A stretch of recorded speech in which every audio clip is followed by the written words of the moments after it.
하나님의 말씀을 낭독하겠습니다. 마태복음 19장 23절부터 30절까지입니다. 마태복음 19장 23절부터 낭독합니다. 예수께서 제자들에게 이르시되 내가 진실로 너희에게 이르노니 부자는 천국에 들어가기가 어려우니라. 다시 너희에게 말하노니 약대가 바늘기로 들어가는 것이 부자가 하나님의 나라에 들어가는 것보다 쉬우니라 하신대. 제자들이 듣고 심히 놀라 가로되 그런즉 누가 구원을 얻을 수 있으리이까? 예수께서 저희를 보시며 가라사대 사람으로는 할 수 없으되 하나님으로서는 다 할 수 있느니라. 이에 베드로가 대답하여 가로되 보소서 우리가 모든 것을 버리고 주를 쫓아 사오니 그런즉 우리가 무엇을 얻으리이까? 예수께서 가라사대 내가 진실로 너희에게 이르노니 세상이 새롭게 되어 인자가 자기 영광의 보좌에 앉을 때에 나를 좇는 너희도 12 보좌에 앉아 이스라엘 12 지파를 심판하리라. 또 내 이름을 위하여 집이나 형제나 자매나 부모나 자식이나 전토를 벌인 자마다 여러 배를 받고 또 영생을 상속하리라. 그러나 먼저 된 자로서 나중된 자로서 먼저 될 자가 많으니라.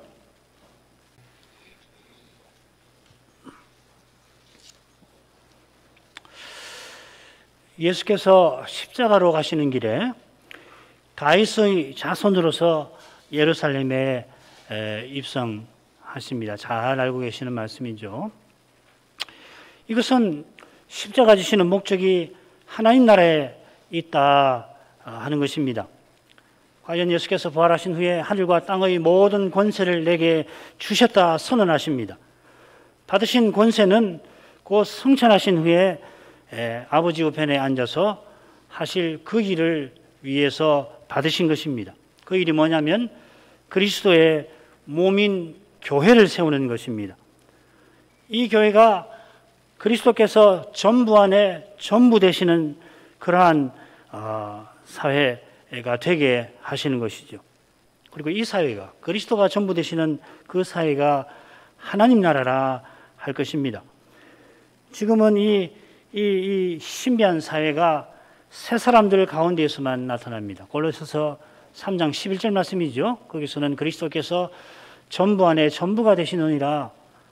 장차는 우리 모두가 그리스도와 같아져서 새하늘과 새 땅에 이 사회가 충만하게 나타날 것이지요. 그러나 지금은 교회 안에서도 우리 자신의 삶에서도 그리스도께 순종치 아니하는 일이 얼마든지 있는 것입니다. 새 사람이 된 신자 안에 본성의 부패된 본성, 남은 죄가 있는 것입니다. 하나님 나라를 드러내려면 이 죄의 권세와 싸워야 합니다. 주님을 좇으려면 날마다 자기를 부인하고 자기 십자가를 져야 합니다. 십자가 지신 주님의 공유를 의지하고서 부활하신 주님의 은혜를, 능력을 구해야 하는 것입니다. 비슷하게 예수께서 예루살렘으로 십자가로 가시는 길에 원수들의 도전을 받으십니다. 예루살렘 올라가시는 그 처음에 도착 직전이죠. 베레아에서 바리새인들에게 혼인 문제로 시험 받으셨습니다. 마태복음 19장 3절부터 9절입니다. 마찬가지로 십자가 지시기 직전 수요일쯤 됩니다. 수요일 날 3번에 걸쳐서 뭐 더 받으셨을 것 같은데 3번 시험 받으신 장면이 나옵니다. 이 도전들을 살펴보면은 율법 주신 목적과 붙어 있습니다. 그 목적은 제사장 나라와 거룩한 백성 되는 것이지요. 그런데 지금 이스라엘의 지도자들, 바리새인, 사두개인, 또 헤롯 왕이 메시아를 시험하여 넘어뜨리려고 합니다. 흥미롭게도 그들의 시험이 율법의 핵심 주제와 붙어 있다는 것을 우리가 지난 시간에 살폈습니다. 주님은 이들의 시험을 물리치시면서 율법의 정신이 이루어지는 하나님 나라를 세우려 하시는 겁니다. 십자가 올라가시는 길에 하나님 나라를 세우려 하셨습니다. 이런 중요한 시기에 사도들은 주님을 좇는 길에 부족합니다. 바리새인의 시험 후에도 그러더니 부자 청년이 돌아간 후에도 마찬가지입니다. 그가 떠난 후에 이번에도 주님은 자기가 세우실 천국에 관하여서 제자들에게 교훈해 나가십니다. 오늘 읽은 부분을 간단하게 줄거리를 보죠. 주님께서 부자가 천국에 들어가기가 어렵다 교훈하십니다. 23, 24절. 그러자 제자들이 난색을 표하는데 주님은 그들에게 좋은 대답을 일러주십니다. 25절, 26절. 이어서 베드로가 주를 쫓았던 자신들은 무엇을 얻느냐 여쭙고 주님께서는 그들이 바라는 이상으로 주실 것이다 하였습니다. 27절부터 29절까지입니다. 제자들이 이 약속을 틀림없이 받게 하시려고 주님은 그들에게 경고하십니다. 그게 30절 말씀입니다. 그들이 난색을 표했던 이유가 어디에 있는가를 밝혀주시고 그들이 높은 마음을 품어서 안 된다 하고서 30절에 경고하시는 것입니다. 그러면 23, 24절을 다시 읽겠습니다. 예수께서 제자들에게 이르시되 내가 진실로 너희에게 이르노니 부자는 천국에 들어가기가 어려우니라. 다시 너희에게 말하노니 약대가 바늘기로 들어가는 것이 부자가 하나님의 나라에 들어가는 것보다 쉬우니라 하신데 예수께서 부자 청년들은 나를 좇으라 말씀했지만은 그가 재물이 많아 근심하며 떠났죠. 이제 주님을 좇고 있는 자기 제자들에게 말씀하십니다. 그들이 주님을 좇는 길에 꼭 알아야 할 일들을 일러주시는 것입니다. 제자들이 부자 청년처럼 떠나지 말고 마침내 천국에 주님을 끝까지 쫓아서 천국에 들어갈 것을 가게 하려 하신 것입니다. 이제 말씀하시는 교훈이 얼마나 중요하면은 내가 진실로 너에게 이른다 하십니다. 주님의 말씀치고 중요한 것, 중요치 아니한 것 하나도 없습니다만은 이런 말씀 내가 진실로 너에게 말한다 하실 때에는 실로 중요한 것입니다. 아울러 제자들이 주님을 좇는 일에 힘이 부족한 탓에 이제 일러주시는 말씀은 그들에게 실로 중요합니다. 그들의 마음에 새겨야 합니다. 그들이 얼마나 마음에 새겼는지 여러분 꼭 살펴보시기를 바랍니다. 왜 못 새겼나? 왜 실패했나? 이게 굉장히 또 중요한 주제죠. 그죠? 자, 부자는 천국에 들어가기가 어려우니라. 마가복음에는 심히 어렵다 이렇게 되어 있습니다. 얼마나 어려운지 이렇게 표현하십니다. 이 말씀은 부자 청년이 재물이 많아 근심하며 주님을 좇지 아니한 일을 가리킬 겁니다. 아울러서 바로 이 일 앞에 안수받으러 온 아이들을 꾸짖는 제자들에게 천국은 이런 자들의 것이니라 하신 것과도 연결이 됩니다. 지금 제자들은 천국에서 누가 크냐고 가장 크냐고 다투는데 천국에 들어가는 것 자체가 쉬운 것이 아닙니다. 마가복음에서는 부자만 아니라 누구라도 천국에 들어가는 것이 어렵다 하십니다. 마가복음 10장 24절에 보면 얘들아 하나님 나라에 들어가기가 어떻게 어려운지 부자라는 말이 여기는 없습니다. 또 다시 부자가 나오지만은 이런 말씀하십니다. 하나님 나라에 들어가는 것이 얼마나 어려운지 부자라고 해서 천국에 들어가기가 더 어려운 것도 아니고 가난하다고 해서 덜 어려운 것이 아닙니다. 흥미로운 점은 뭐냐면 마태복음에 부자라는 이 표현이 3번 나와요. 여기 2번 쓰였습니다. 한 번 어디 나오냐면은 주님의 장례를 맡은 아리마대 요셉에게 쓰입니다. 마태복음 27장 57절 거기 부자 요셉이라고 되어 있는데 그는 잘 아시는 대로 예수님의 제자입니다. 마가복음에는 하나님의 나라를 기다리는 자라 이렇게 되어 있습니다. 요셉이 부자이지만은 하나님 나라에 들어간 것입니다.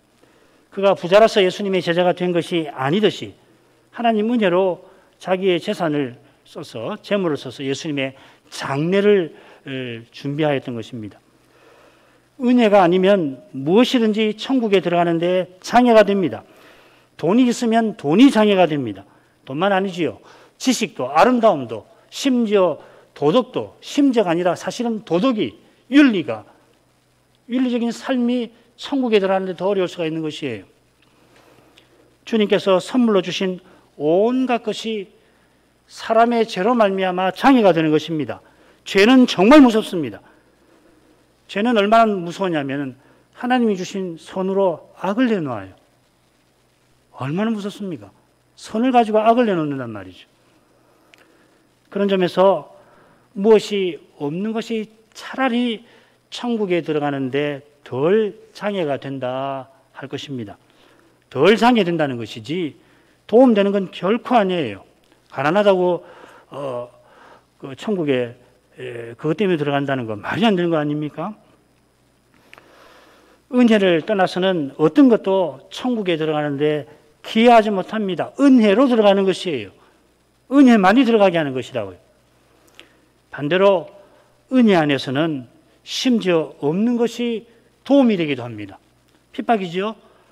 핍박받는 거. 예, 핍박받을 때 어떻게 받느냐면 재물 다 빼앗겼습니다. 초대교회만 아니라 교회사를 보면은 재물 빼앗기는 거 예사예요. 감옥에 던져지는 거 예사입니다.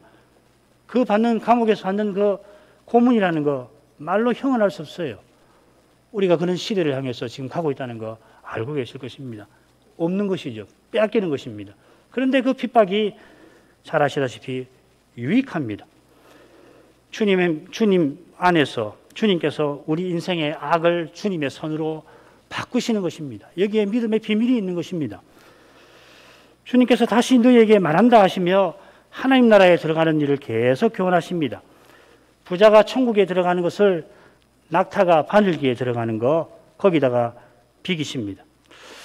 아마 우리 교우들 가운데 여기 바늘기는 실제로 바늘의 귀가 아니고 예루살렘에 있는 어떤 낮은 문을 가리킨다 하는 주석을 그런 설명을 들으신 분 계실 겁니다. 예수님이 실제 바늘의 그 자그마한 귀를 말씀하신 것이 아니라 낙타가 짐을 진 상태에서는 낮아가지고서 그 문을 들어가지 못하니까 들어가려면은 그 짐을 부리면은 낙타가 들어갈 수 있는 그런 문을 가리킨다. 그런 주장을 들어보신 적이 있지만은 이 근거 없습니다. 당시 이 바벨로니아에 살던 랍비들, 이 유대 팔레스타인이 아니라 바벨로니아에 있는 그 랍비들이 무슨 말을 어떤 표현을 쓰냐면은 코끼리가 바늘귀에 들어간다는 표현을 썼습니다. 절대 불가능한 것을 표현할 때 바벨로니아 제국에서는 코끼리들을 볼 수 있거든요. 그러니까 여기 이 팔레스타인에서는 낙타가 제일 큰 동물이니까 주님께서 그런 당시의 그 격언을 이용하셔가지고서 쓴 것 같습니다. 앞서는 부자가 천국에 들어가는 것이 어렵다 하셨는데 여기서는 얼마나 어려운지를 분명히 하시는 겁니다. 낙타가 바늘기로 들어가는 것보다 더 어려우니까 부자가 천국에 들어가는 것은 이 세상에서 불가능한 것보다 더 불가능하다. 절대 안 된다. 그 말씀이시죠. 이건 부자만 아닙니다. 누구라도 스스로는 그러한 것입니다. 왜 그러냐면은 스스로 자기 목숨을 구원코자 해서 그런 것입니다. 이것이 불가능함을 깨닫는 것이 작은 일이 아닌 겁니다. 사람이 스스로 구원 얻는 거 안 된다. 인생의 죄는 너무도 무겁다. 그 어떤 것으로 이 죄를 사함받을 수가 없다 하는 것을 깨닫는 것 자체가 작은 일이 아닙니다. 그처럼 주님을 위해서 자기 목숨을 버리는 일은 하나님 은혜로 하는 것입니다. 이미 알고 계실 텐데 23절에는 천국이라고 하시고 24절에서는 하나님 나라라고 그랬죠. 그런데 결국은 천국이나 하나님 나라는 같은 건데 이름이 달라요. 우선 마가복음이나 누가복음에 보면은 천국이라는 말이 나오지 않을 겁니다. 거기는 하나님 나라라고 나올 겁니다. 그런데 마태는 왜 천국이라고 하나님 나라라고도 쓰면서 천국이라고 썼는가 하면은 이 마태복음은 특별히 이 유대인들에게 보내는 유대인들이 먼저 읽으라고 보내는 책이거든요. 그런데 이 유대인들은 하나님이 너무도 높으시니까 하나님 이름을 함부로 말하거나 쓰는 것이 두려운 나머지 하나님이라고 하지 않고 하나님이 나오면은 여호와라고 나오면 하늘이라 샤마임 이렇게 불렀습니다. 이런 사정을 감안해서 마태가 유대인들에게 천국이라고 쓴 거예요. 물론 그게 전부는 아닙니다.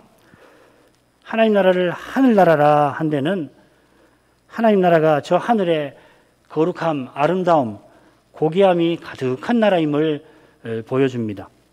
하늘이 거룩한 것이 거기에 하나님이 계신 데 있듯이 하나님 나라도 하나님께서 친히 다스리시니 거룩한 것입니다. 여호와께서 여호와의 종으로 오셔서 이 나라를 세우시고 다스리고 계시는데 부활하셔서 이 하늘로 들어가셔서 거기서 이 하나님 나라, 하늘나라를 세우시는 겁니다. 밑에 나오는 내용은 관심 있는 분 돌아가셔서 읽어보시기 바랍니다.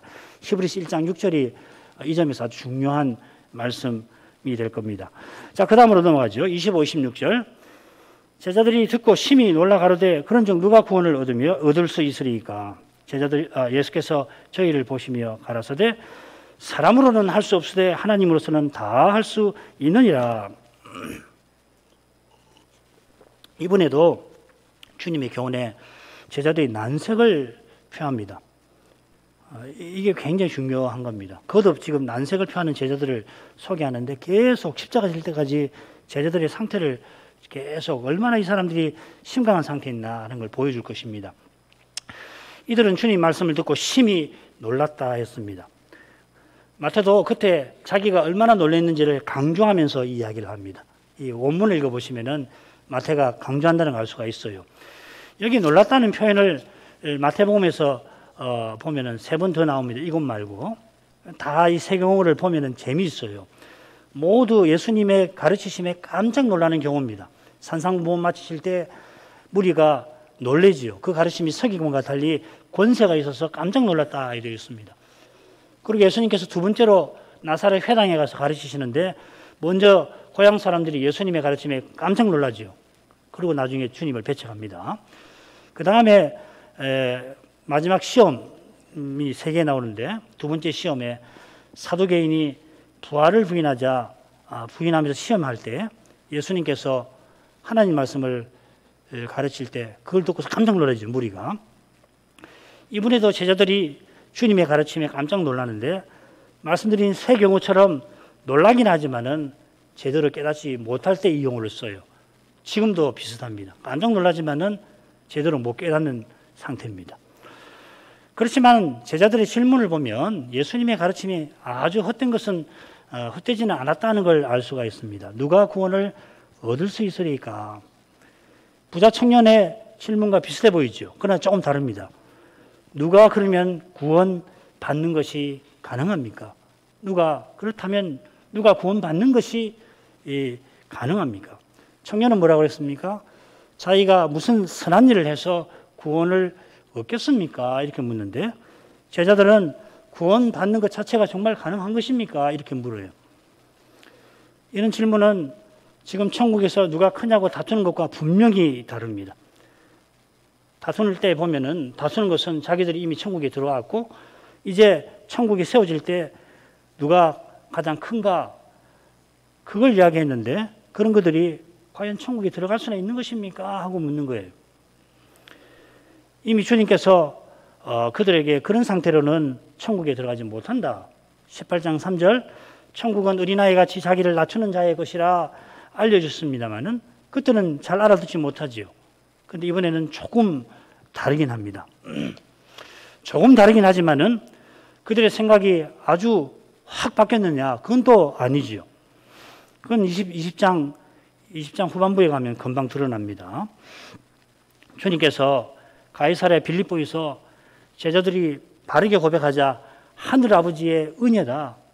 바요나 시모나 이를 네게 알게 한 일은 혈육이 아니요 하늘에 계신 내 아버지이시니라. 그래서 네가 복이 있다. 하나님 은혜를 강조하셨죠. 시몬이 주님을 따라 나설 때에도 주여 나를 떠나서서 나는 죄인입니다. 자기는 주님의 제자들 자격이 전혀 없습니다. 그렇게 고백했습니다. 부자만 아니라 아무도 스스로는 구원 받지 못하는 이 진리가 처음부터 주님의 가르침에 환히 드러났던 것이에요. 그런데도 제자들이 십자가 직전에 이런 질문을 드렸다는 것은 분명 실망스러운 일입니다. 줄곧 주님께서 그런 가르침을 하셨는데도 이제 와서 이런 가르침에 대해서 질문을 했다는 거, 이것은 이들의 마음에 제일 크고자 하는 생각이 있어 그런 것입니다. 그런 마음에 주님께서 조금 전에 거룩한 빛을 비춰주시니까 잠시 교만한 생각을 접고서 이런 질문을 던지게 된 것이죠. 주님이 계속해서 이런 식으로 해서 그들이 더 떨어지지 않도록 붙들어주고 계신다는 이야기죠. 얼마나 주님께서 제자들을 사랑하셨는지를 알게 됩니다. 주님께서 난색을 표하는 제자들을 보시며 그들에게 꼭 필요한 교훈을 일러주십니다. 마가 선생은 부자 청년을 보시며 그에게 꼭 필요한 교훈을 베푸셨다 이렇게 기록을 해요. 그리고 제자들을 보시며 교훈하셨다.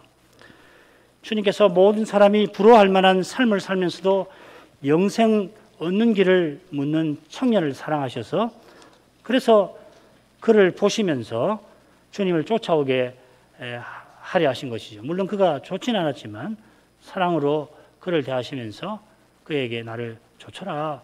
네가 지금은 재물이 많아가서 돌아가겠지만은 나중에라도 내 경우를 잘 생각하고 돌아와라. 그런 심정을 느낄 수가 있습니다. 이번에도 그렇죠. 그죠? 이미 주님을 따르는 제자들이 끝까지 주님을 쫓아오게 하려고 보시며 말씀하십니다.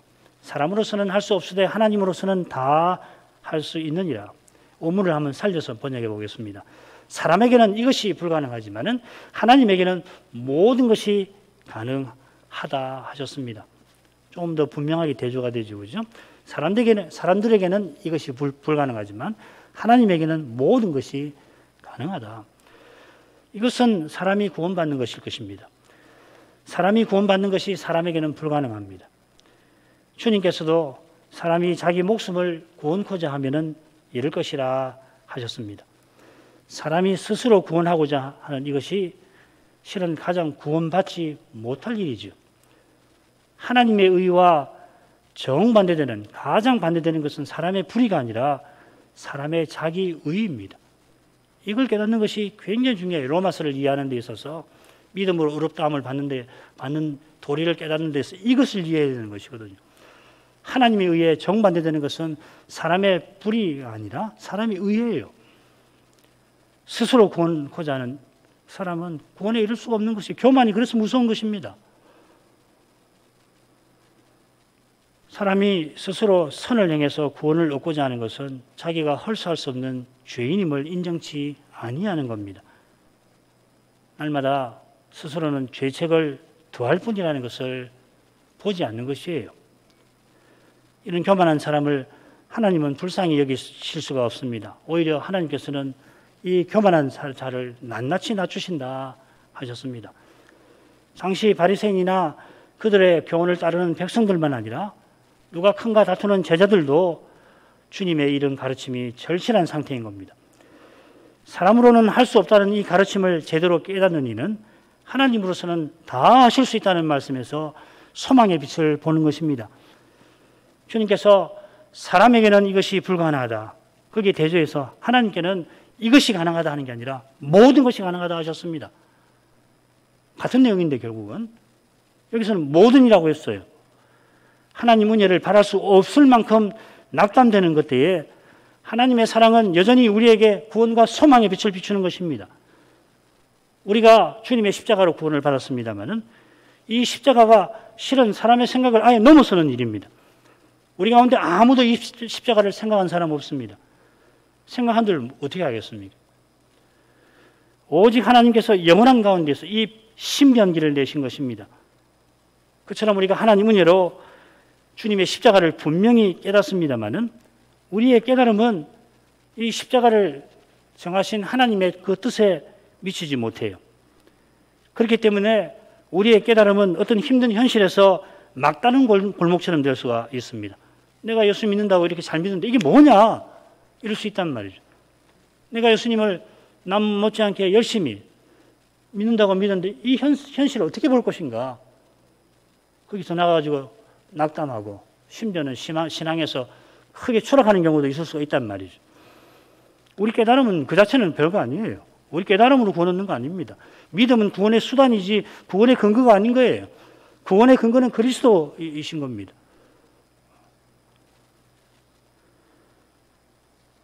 그럴 때에 거대한 벽 앞에 서는 것 같지만은 하늘을 봐야 되는 것이에요. 내 깨달음에 갇히지 말고 나로 이만큼 깨닫게 하신 주님을, 하늘의 주님을 바라보아야 하는 것입니다. 내 자신이 본래 막다른 골목이었습니다. 내게는 구원 얻을 소망이 전혀 없었습니다. 이런 나를 주님께서 사랑으로 구원하신 것입니다. 달리 내가 구원 얻을 길은 없었습니다. 나 같은 죄인을 구원하신 하나님이시니 누구라도 원하시면 구원하시는 것입니다. 원하는 자로 말미암음도 아니고, 여기 중요한 건 원하는 자도 말미암지 않습니다. 원하는 자로 말미암음도 아니고, 더욱이 다른 박질하는 자로 말미암음도 아니에요. 오직 긍휼히 여기시는 하나님으로 말미암습니다. 구약 역사를 보거나 교회사를 보거나 주님의 사랑은 실로 넓어서 헤아릴 길이 없는 것입니다. 내 깨달음으로 다 붙을 수가 없는 거예요. 파악할 수 없는 것입니다. 아니, 다 떠나서 내 개인의 삶을 살펴봐도 그렇지 않습니까? 오늘 마지막 부분으로 가겠습니다. 29절까지 읽겠습니다. 이에 베드로가 대답하여 가로되 보소서 우리가 모든 것을 버리고 주를 쫓아사오니 그런즉 우리가 무엇을 얻으리이까? 예수께서 가라사대 내가 진실로 너에게 이르노니 세상이 새롭게 되어 인자가 자기 영광의 보좌에 앉을 때에 나를 좇는 너희도 12보좌에 앉아 이스라엘 12지파를 심판하리라. 또 내 이름을 위하여 집이나 형제나 자매나 부모나 자식이나 전토를 벌인 자마다 여러 배를 받고 또 영생을 상속하리라. 이에 베드로가 대답하여 아뢰입니다. 베드로가 대뜸 우리가 모든 걸 버리고 주님을 쫓았습니다 했죠. 자, 이 말이, 베드로의 말이 주님의 어떤 말씀에 대한 대답인지, 어떤 사건에 대한 대답인지 살펴야 합니다. 그래, 흔히는 지금 이 베드로의 말은 26절에 나오는 사람으로서는 할 수 없다 하는 그 말보다는 22절에 나를 좇으라, 부자 청년에게 나를 좇으라고 하신 그 말씀에 대한 대답으로 흔히들 봅니다. 방금 예수님께서 사람으로는 구원받을 수 없다고 하셨는데 그런 말씀 들은 베드로가 주를 좇은 걸 들어서 뭘 얻겠다, 얻을 수 있겠다, 얻겠다 하는 생각을 할 리가 없다 하는 겁니다. 그런 이유로 여기서 단락 구분을 많이 짓습니다. 우리 성경에는 그렇지 않죠, 그죠? 다행히도 우리 성경은 간주 성경에는 그렇게 되어 있지 않는데 여러 성경을 보거나 특히 이 그리스 헬라어 원문을 보면은 비평본을 보면 여기다 단락 구분해요. 그러나 제자들이 앞서 주님의 교훈에 난색을 표했던 그 마음이 방금 하신 교훈으로 아주 바뀐 거 아니라고 말씀드렸죠.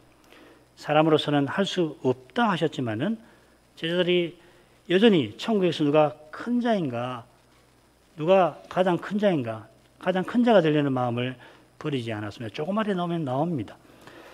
그 점에 주목을 해야 할 필요가 있습니다.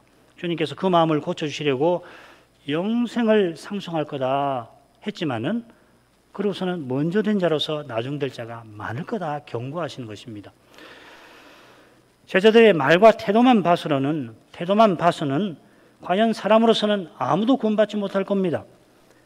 그들이 부자가 천국에 들어가는 것은 낙타가 바늘기로 들어가는 것보다 불가능하다 하시는 말씀을 듣고는 잠시 그러면 누가 구원받을 수 있겠나 했습니다마는 하나님으로서는 다 하실 수 있다. 이 말씀을 듣고는 이내 자기를 높이는 마음으로 돌아간 것 같습니다. 제자들이 어떻게 이럴 수가 있는가? 사람이 어떻게 이렇게 조변석계인가? 그렇게 말할 수 있겠습니다만 한번 보십시오. 겟세마네 가는 길에서 보세요. 죽을지언정 우리가 주를 버리지 않겠습니다. 불과 몇 시간인지 모릅니다. 이건 아무도 몰라요. 잠시 후에, 얼마 후에 주를 버렸죠. 그게 뭐라고 되어 있냐면 주를 인하여 실족하고 말았다 이렇게 되어 있습니다. 이런 점에서 가이사랴 빌립보에서 주는 그리스도시며 살아계신 하나님 아들이십니다 고백한 거 그들의 지혜나 노력에서 나온 게 아닙니다. 우리가 다 아는 것이지만은 우리 믿음은 절대 공로 아닙니다. 이게 너무도 당연한 진리인데 이걸 잊어버리는 게 얼마나 쉬운지 모릅니다. 믿음을 선물로, 은혜로 생각하지 않고 공로로, 그래서 자랑거리로 삼는 경우 얼마나 쉽습니까? 제자들은 주를 좇지 아니하던 부자 청년과 달리 자신들은 모든 것을 버리고 주를 좇은 것을 자랑합니다. 예, 사실이기도 합니다. 주님도 모든 거 버린 거 인정해 주십니다. 그런데 그들이 주를 좇은 것은 사실이지만 지금 제대로 주님을 좇고 있는 것은 분명히 아니에요. 베드로가 뭐냐, 우리가 주를 좇았습니다 이렇게 되어 있어요. 좇고 있습니다 그렇게 이야기하는 게 아닙니다. 영어 번역은 살려서 그렇게 번역하지만 쫓았습니다 이렇게 되어 있어요. 그러나 지금 주님을 좇고 있는 것은 아닙니다. 주님께서 날마다 자기를 부인하고 나를 좇으라 하셨습니다. 그들이 모든 것을 버리고 주를 좇게 하신 주님을 자랑해야 합니다. 그런 탓에 그들이 얻고자 하는 것은 주님이 주시려고 하는 것과 결국 다르지요. 주님께서 이번에도 내가 진실로 너에게 이른다 하시며 엄중히 교훈하십니다. 이 교훈의 핵심을 붙잡으려면 세상이 새롭게 되는 때에 나를 좇는 너희라는 표현에 집중해야 합니다. 주님께서 부르실 때 좇은 거 중요합니다. 더 중요한 건 뭡니까? 주님께서 목표에 이르게 하신 그때에 주님을 좇고 있는 그것일 것입니다. 우리가 다 알고 있지만은 12사도 중에 한 사람은 십자가에 주님을 팝니다. 다른 11사도도 스스로는 가룟 유다보다 결코 낫지 못해요. 하나님 은혜로 다른 제자들은 끝까지 주님을 좇습니다. 계시록 21장에 기록된 것처럼 장차 새 예루살렘의 기초석들이 될 겁니다. 주님께서 이 일을 가리켜서 세상이 새롭게 되는 것이라 하셨습니다. 이 새롭게 된다는 표현이 디도서 3장 5절에서는 중생이라고 나와 있습니다. 우리가 주를 믿어 새 생명을 얻듯이 세상도 장차 새롭게 될 것입니다. 새하늘 새 땅이 될 것입니다. 그때 인자가 자기 영광의 보좌에 앉으실 텐데 주님을 좇는 사도들도 12보좌에 앉아 이스라엘 12지파를 다스릴 것입니다. 주님께서 이런 식으로 표현하신 건 제자들과 당시 사람들이 알아듣게, 우리도 알아듣게 하려고, 우리보다는 그들이 알아듣게 하려 하시는 겁니다. 우리는 이스라엘 12지파 구약에서 배우지만 그렇게 실감나지 않잖아요. 실감 나야 되는데 사실은 실감이 좀 덜 납니다. 그런데 굉장히 실감이 나야 됩니다. 12지파라는 말 들을 때. 계시록 21장에 완성된 교회를 새 예루살렘 성이라고 표현한 것과도 비슷합니다. 거기 성곽이 있고 12문이 있는데 이스라엘 12지파의 이름이 적혀 있고 12기초석에는 12사도의 이름이 있습니다. 이건 완성된 교회가 신약과 구약의 신자로 이루어진다는 것을 보여주는 것이죠. 실제로 그런 성에 들어가는 거 아니지 않습니까? 그처럼 12사도가 보좌에 앉아 12지파를 다스린다. 이 심판한다고 했는데 다스린다고 적습니다. 장차 우리가 그리스도의 통치에 참여하는 것을 가리킬 겁니다. 어떤 식으로 참여하는지는 아직도 우리에게는 잘 모릅니다. 낯선 것입니다. 마찬가지로 내 이름을 위하여 집이나 형제나 자매나 자식이나 전토를 벌인 자마다 여러 배를 받는다. 그렇게 말씀하셨는데 그건 결국 뭡니까? 영생을 상속할 거라는 말입니다. 여기 중요한 영생도 중요하지만 상속이 중요합니다. 우리가 장차 창세로부터 예비된 나라를 상속할 것입니다. 그래서 우리 아버지의 나라에서 해와 같이 빛날 것입니다. 그때 우리가 상속할 나라가 지금 우리가 가진 전토보다, 한국 사람들은 뭐 전토를 가질래 비싸서 가질 수 없죠, 그죠? 뭐 수도권에 있는 분들, 전토를 가진 분들이 얼마나 되며 가진들 뭐 얼마 되지 않지 않습니까? 그러나 그 전토보다 장차 조금 더 넓은 전토를 받는다는 말씀 아니겠죠? 지금 100평 땅을 갖고 있는데 그때 가서 한 1000평 받는다는 말 아니겠죠? 가령 지금 하늘의 별을 인류의 수로 나눠보면 한 사람당 뭐 수천억 개가 될 거라고 그런 통계를 봤는데 지금도 그래요.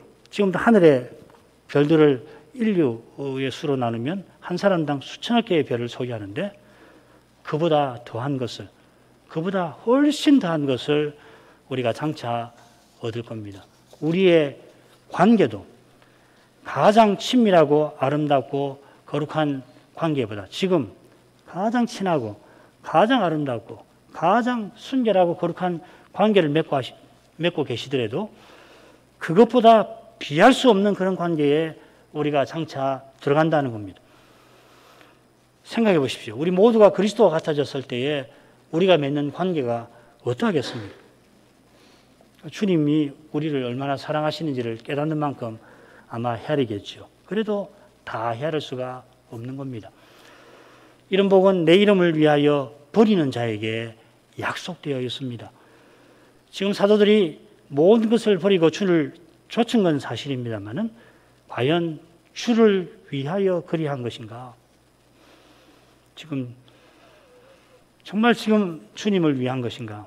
그건 그 순간순간 주님을 좇는 데서 정해지는 것입니다. 우리 믿음도 마찬가지예요. 한 번 믿으면 끝 아닙니다. 한 번 믿었으면 끝 아니잖아요. 계속 믿는 거예요.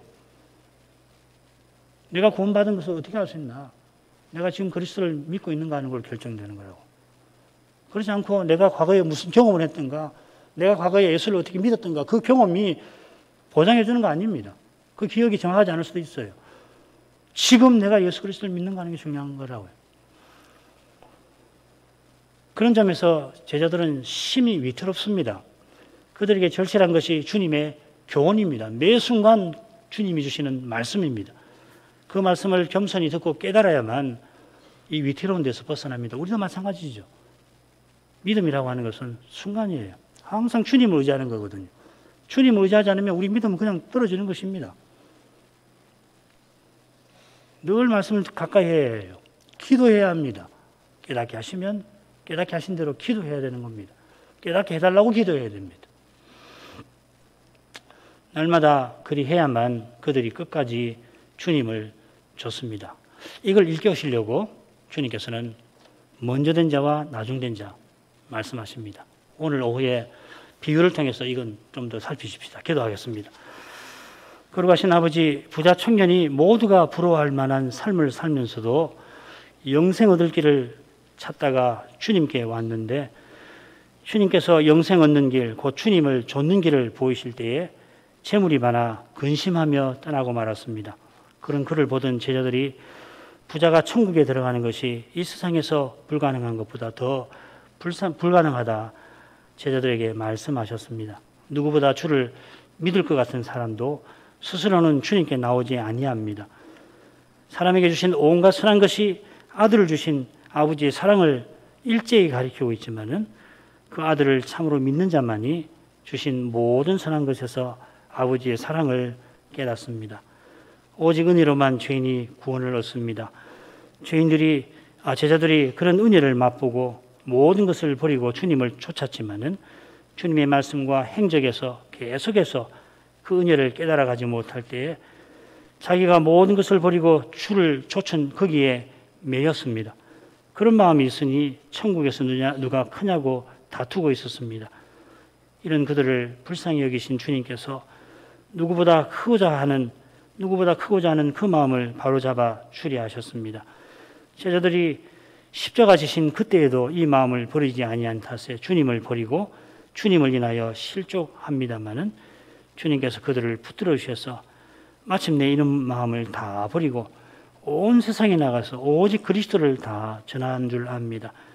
이런 말씀에서 저희가 더욱 겸손히 주님의 은혜를 구하게 하시옵소서. 예수님 이름으로 기도합니다. 아멘.